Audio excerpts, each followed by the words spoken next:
Hello everyone, I am Amreenaz Shaikh, lecturer of KLES College of Education, Ankola. Today, I shall be discussing about basic components of school management. Before I move on to this concept, let me have a look on meaning of school management. School management is the process of leading the school towards development through not only the optimum use of the human resource, physical sources, principles, and concepts that help in achieving all the objectives of the school, but also the proper coordination and adjustment among all of them.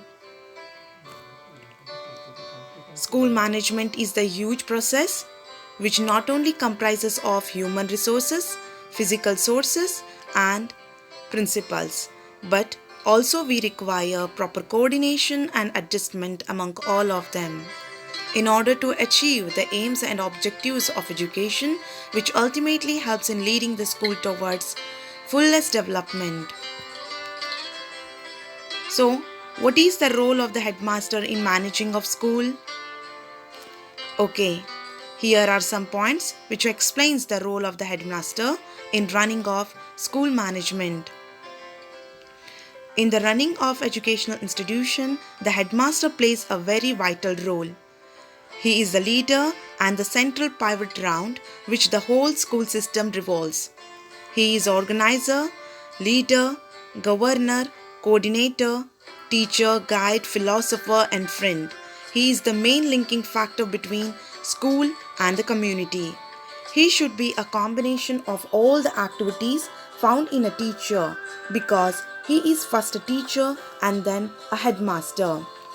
Okay, as we all know that in running of any educational institution, the role of the headmaster plays very important because he not only acts as a leader but also govern the school as an organizer, coordinator, teacher, guide, philosopher as well as friend of all in developing harmonious relationship between school and community.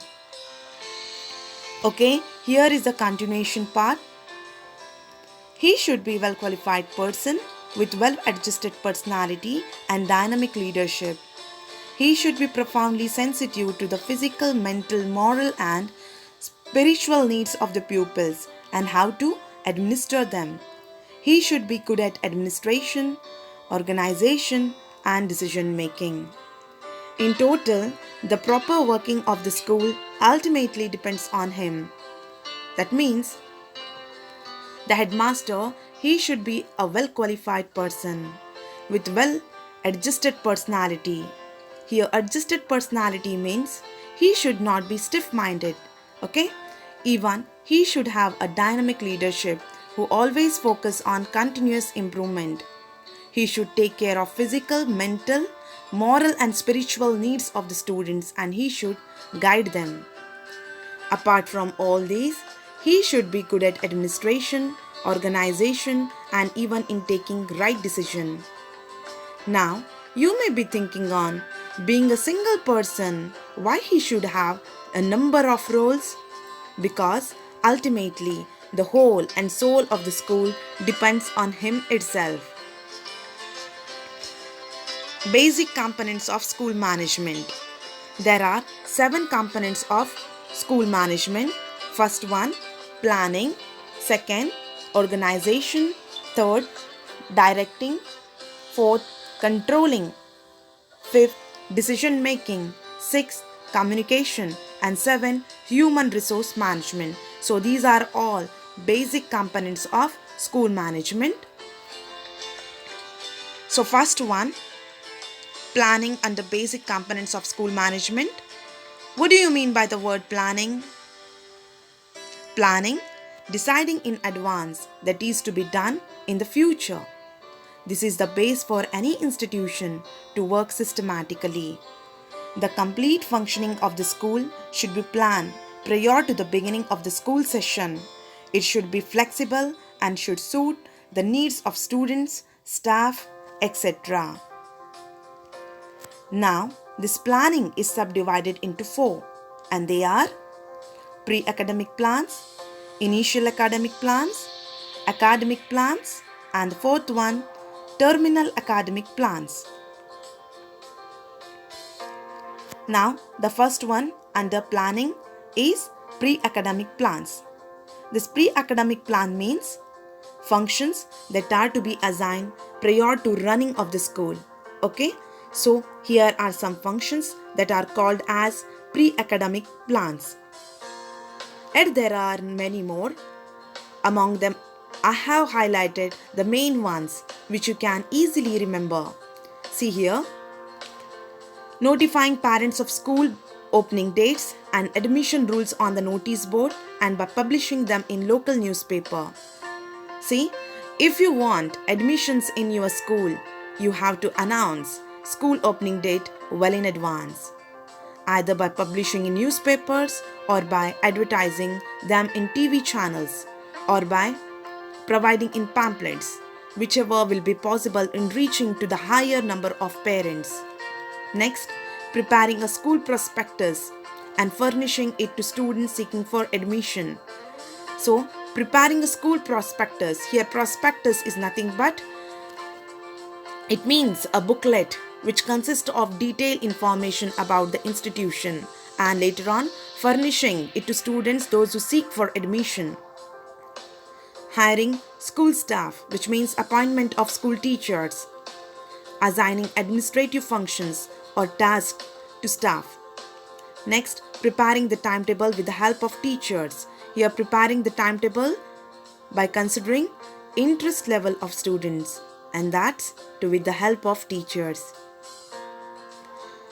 Purchasing of essential materials for school well in advance. For this point, purchasing of materials, you need not have much more explanation.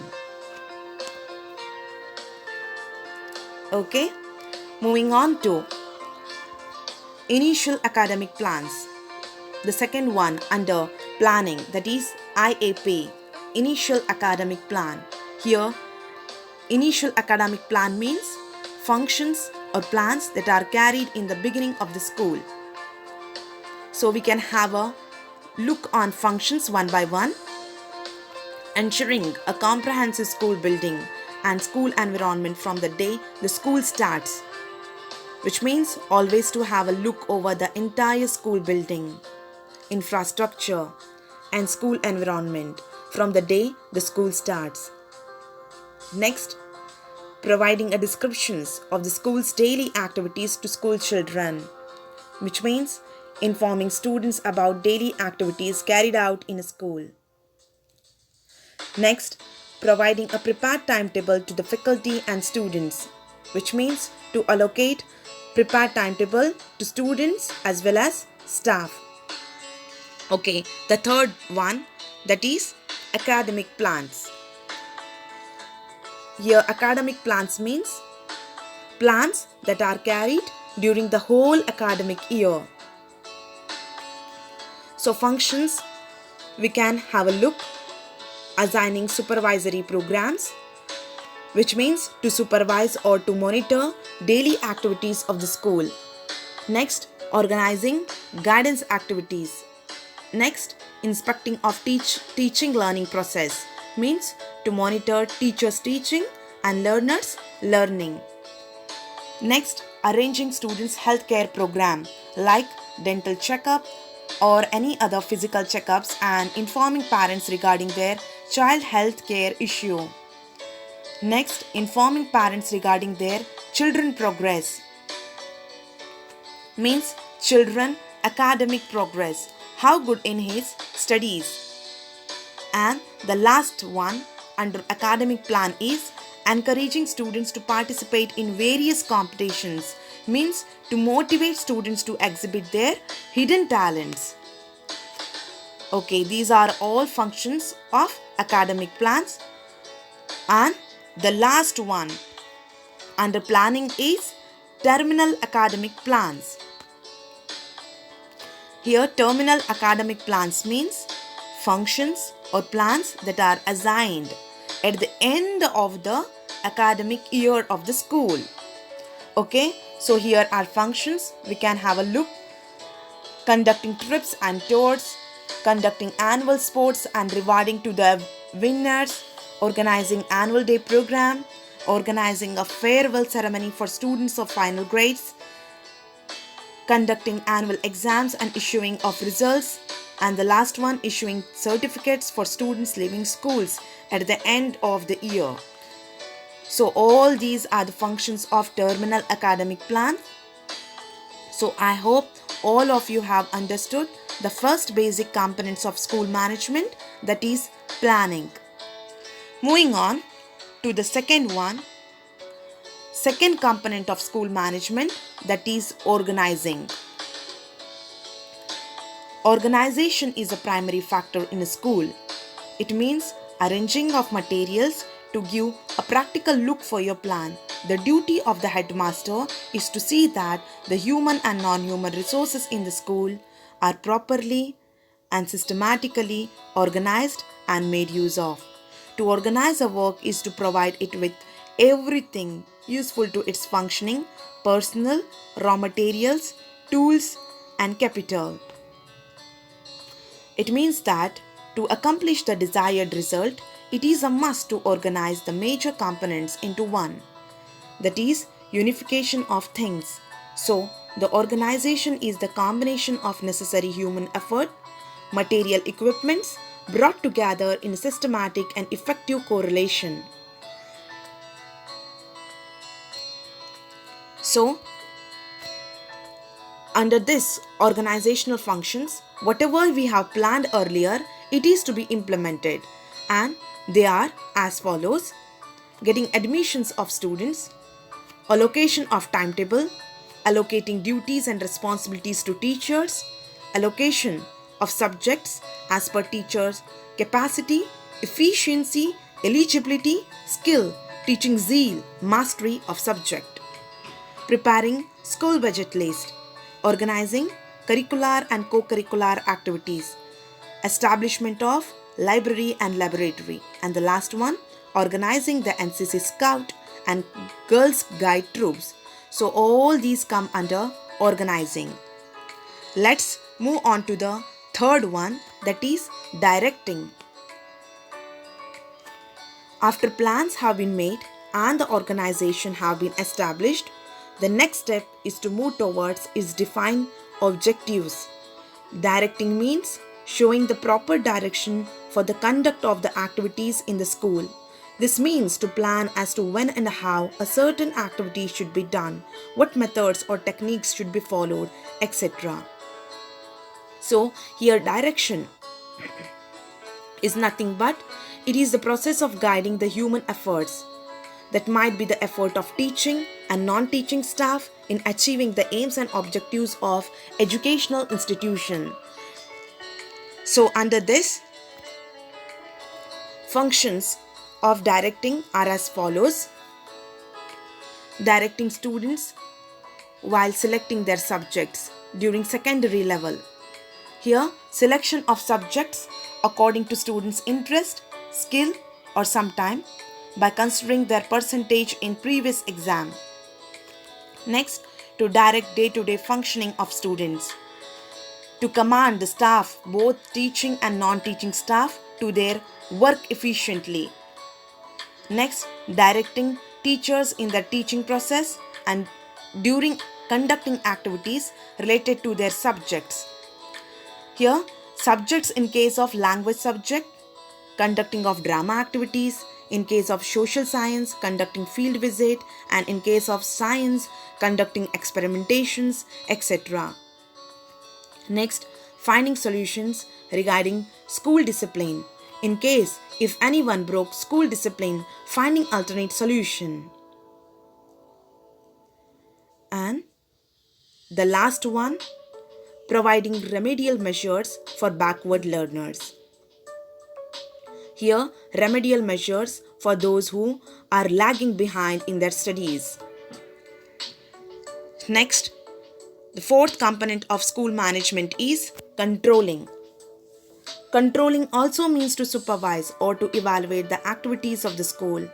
Here, the role of the headmaster is very important as he should have proper control over the school, staff and students.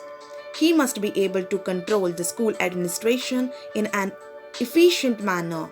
The better functioning of the school depends upon sound and systematic controlling. Here, controlling otherwise means to supervise the activities of all in a systematic way. Here we can have look on functions of controlling. First one, maintaining efficiency of the school administration. Next, instructing students to follow school rules and regulations very strictly. Maintaining school records promptly. Making arrangements so that there should not be any dropout in between of the school. Controlling indiscipline in the school. Maintaining student-teacher ratio of 30:1. And the last, maintaining quality of teaching process. So these are all functions of controlling. Let's move on. Fifth component of school management, that is decision making. In all institutions or organizations, decisions play a very important role. That is, decision is taken regarding some activity. On the basis of this decision, different activities of the organizations are run. In school management, headmaster has to take decisions which suit their day-to-day life. He is bound to confront many problems which needs to be tackled carefully and proper decision should be taken. Problems may be related to staff, students, non-teaching staff, parents, etc. He should be able to satisfy everyone by taking proper decision. Which means, as is the headmaster, so is the school. Among many responsibilities, making right decision is important one. So that his decision should be able to satisfy everyone, which will help them to carry the school in a systematic way. So, here are some points regarding decision making to achieve overall development of school. Next, to maintain cordial relationship. Here, cordial relationship means good relationship with students, teachers, parents and public. Next, to comply with the democratic model of governance. That means to follow democratic values or to make administration as a democratic one. To transform the school into a community center. Next, to establish close links between school and community, right decision has to be taken. To maintain the hygiene of the school environment. Next, to evaluate students' progress and achievements. That means while assessing students' performance, as he has to take correct decision.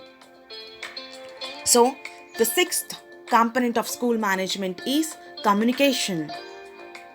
Communicating is a process of transmitted direction, information, ideas, explanations and questions from person to person or from group to group. It is the means by which any institution or organization becomes united. The headmaster mainly be a communicative person as he should lead and motivate teachers to provide quality education and perform other duties.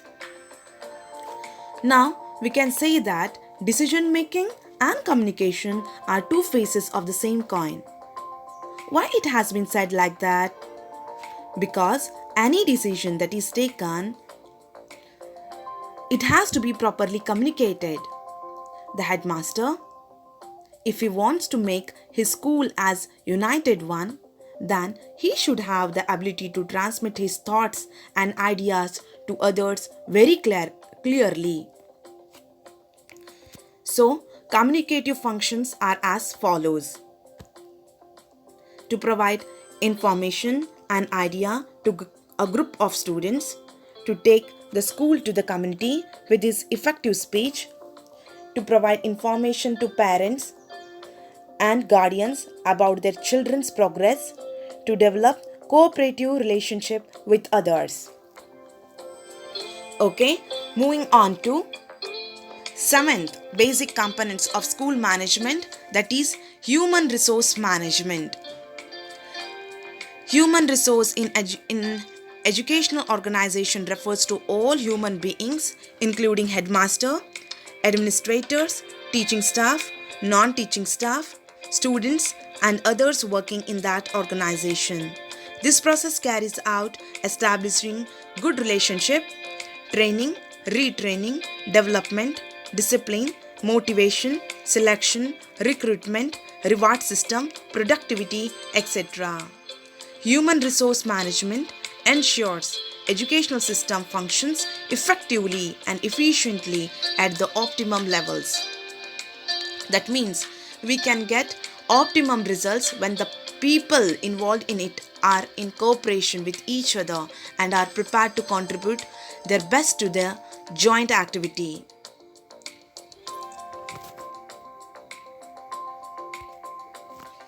After a brief explanation on basic components of school management, we can conclude that school management encompasses an array of different functions undertaken to accomplish a task successfully.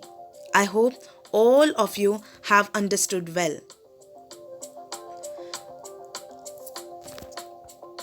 Thank you for watching. If you like this video, please like, subscribe and share. Thank you.